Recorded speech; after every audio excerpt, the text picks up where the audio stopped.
السلام علیکم ورحمۃ اللہ۔ پیارے بھائی، آپ کا سوال عبدالغفور، آپ نے کہا کہ دیوبندی اور بریلوی اہل حدیث پر اعتراض کرتے ہیں کہ بھینس کا حلال ہونا دکھاؤ۔ اگر تم قرآن اور حدیث کو فالو کرتے ہو اور ہر چیز کا حل قرآن اور حدیث کے اندر موجود ہے۔ میرے پیارے بھائی، ضد، تعصب اور غلو ایک ایسی مصیبت ہے جو انسان کو اندھا کر دیتی ہے، جیسا کہ یہ دیوبندیہ البریلویہ اہل حدیث دشمنی میں اندھے ہیں۔ علماء تو اندھے ہیں ہی ہیں، پبلک کا بھی یہی کام، ساری زندگی اہل حدیث پر فتوے لگانے والے، اور جب بیوی کو طلاق ہوتی ہے تو شودرا سا منہ لے کر آ جاتے ہیں کہ جناب وہ فتویٰ دیجئے، میں نے، میرے بیٹے نے، میرے باپ نے طلاق دی ہے۔ تو اب ان کو پتہ ہے کہ اگر ہم دیوبندی بریلویوں کے پاس جائیں گے، وہاں دیوبندی اور بریلوی حلالے کا کہیں گے، دیوبندی بھی اور بریلوی بھی۔ تو اب ان دونوں کا حال یہی ہے، دیوبندیہ البریلویہ، جاہل اور خاص ہر ایک کا۔ انہی پراپیگنڈوں میں سے یہ ایک سوال کہ بھینس قرآن اور حدیث سے اس کا حلال ہونا دکھایا جائے۔ تو پیارے بھائی، بھینس تو قرآن اور حدیث کے اندر حلال ہے، جس کے میں جوابات بھی دے چکا ہوں۔ معاملہ یہ ہے کہ کیا شریعت کسی اور پر بھی نبی علیہ السلام کے بعد آئی تھی؟ حلال کا اختیار کس کے پاس ہے؟ حلال و حرام کا اختیار فقط اللہ کے پاس ہے، اور جب نبی علیہ السلام فوت ہوئے تو وہی تو بند ہو گئی۔ اب مزید حلال نہ حلال ہوگا، نہ حرام ہوگا۔ تو وہی بند ہونے کے بعد یہ کون ہے جس نے بھینس حلال کی ہے؟ کیا شریعت سازی کا کسی کو اختیار ہے؟ تو اہل حدیث پر اعتراض کرتے کرتے اسلام پر، قرآن اور حدیث پر اعتراض کر بیٹھے کہ بھینس کا حلال ہونا قرآن حدیث میں دکھاؤ، یعنی کہ ان کے نزدیک بھینس کا حلال ہونا قرآن اور حدیث میں نہیں ہے۔ تو محترم میرے پیارے بھائی، اللہ سبحانہ و تعالیٰ نے بھینس کو بھی حلال بتایا، نبی علیہ الصلاۃ والسلام نے بھی حلال بتلایا۔ قرآن مجید فرقان حمید میں اللہ رب العالمین نے حلال جانوروں کے تعلق سے جو حکم تھا وہ ہمیں بتا دیا، حرام جانوروں کے تعلق سے تھا وہ بتا دیا۔ نبی علیہ الصلاۃ والسلام نے اپنی احادیث کے اندر مزید ہمیں حلال اور حرام کے تعلق سے آگاہ کر دیا۔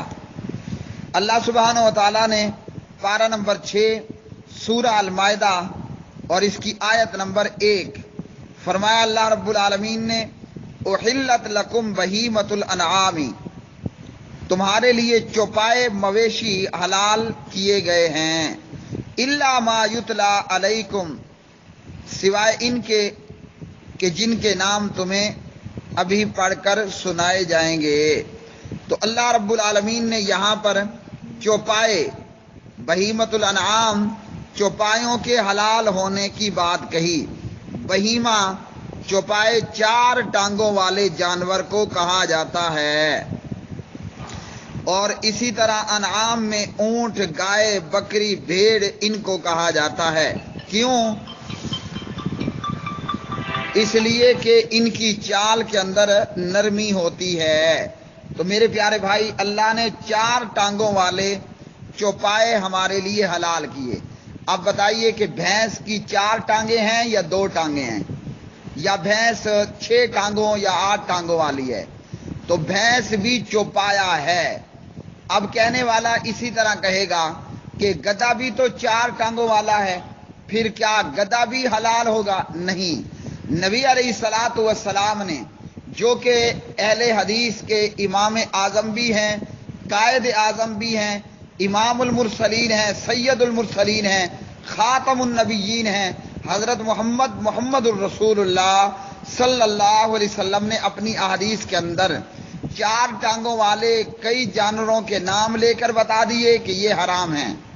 مثال کے طور پر نبی علیہ الصلاۃ والسلام نے بتا دیا کہ آج کے بعد متا اور گھریلو کھوتا گدا، جس کو غالباً ڈنکی کہتے ہیں، یہ حرام ہے، اور اسی طرح جو جنگلی گدا ہے زیبرا حمار الوحشی وہ حلال ہے۔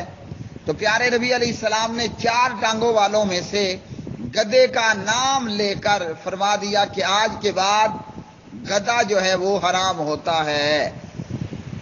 اسی طرح نبی علیہ الصلوۃ والسلام نے فرمایا کہ ہر وہ جانور جو ذو ناب ہے، کیسا پیارا فارمولہ دیا اہل حدیث کے امام حضرت محمد الرسول اللہ صلی اللہ علیہ وسلم نے فرمایا ذو ناب، کچلیوں والا جانور حرام ہے، اور فرمایا ذو مخلب، پنجوں سے جھپٹنے والا پرندہ وہ حرام ہے۔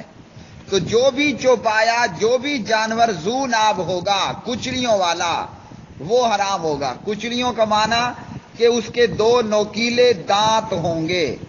اب بھینس کے 2 نوکیلے دانت ہیں؟ نہیں ہیں۔ جیسے دانت گائے کے ویسے دانت بھینس کے، جیسے گائے 4 ٹانگوں والی ویسے بھینس بھی 4 ٹانگوں والی۔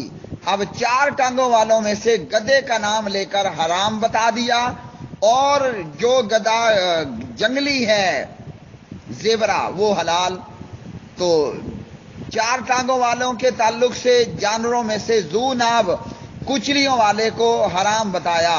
کچلیوں والا شیر، کتا، چیتا اور اس طرح کے دیگر درندے یہ سارے حرام ہیں۔ بھینس کچلیوں والی نہیں ہے، تو بھینس کا حکم وہی ہے جو گائے کا حکم ہوگا۔ اور پرندوں میں سے ہر وہ پرندہ جو پنجے سے شکار کرے، جیسے چیل، شاہین وغیرہ۔ اسی طرح بعض پرندوں کا نام لے دیا کہ یہ خبیث ہے، اور قرآن مجید نے فرمایا کہ خبیث تمہارے اوپر حرام ہے۔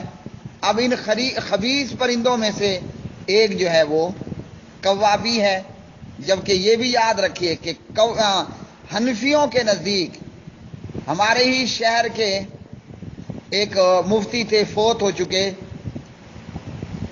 حبیب ڈیروی، جنہوں نے باقاعدہ یہ لکھا کہ یہ گھریلو کوا حلال ہے، جبکہ نبی علیہ السلام نے نام لے کر کہہ دیا کوا خبیث ہے۔ تو جو خبیث ہے قرآن پاک نے فرمایا کہ وہ تمہارے اوپر حرام ہے۔ تو اس لیے پیارے بھائی یہ سورۃ المائدہ آیت نمبر 1 اور بلوغ المرام اور بخاری وغیرہ چوپائے حلال ہیں۔ چوپایوں میں سے، جانوروں میں سے جو ذو ناب ہوں گے وہ حرام ہوں گے، اور بھینس ذو ناب نہیں، اور بھینس کی 4 ٹانگیں بھی ہیں۔ تو یہ واضح طور پر قرآن اور حدیث کے اندر بھینس کا حلال ہونا ثابت ہے۔ لیکن ان لوگوں کا یا جاہل لوگوں کا کیا کہنا کہ جناب بھینس امام ابو حنیفہ نے یا فقہا نے حلال کی ہے۔ تو حلال اور حرام کا اختیار تو فقط اللہ کے پاس ہے۔ اور کون ہوتا ہے جو شریعت کے مکمل ہونے کے بعد الیوم اکملت لکم دینکم واتممت علیکم نعمتی ورضیت لکم الاسلام دینا، جب دین مکمل ہو گیا، وہی بند ہو گئی، اب کون ہے جو حلال اور حرام کا اختیار رکھے؟ واللہ اعلم بالصواب۔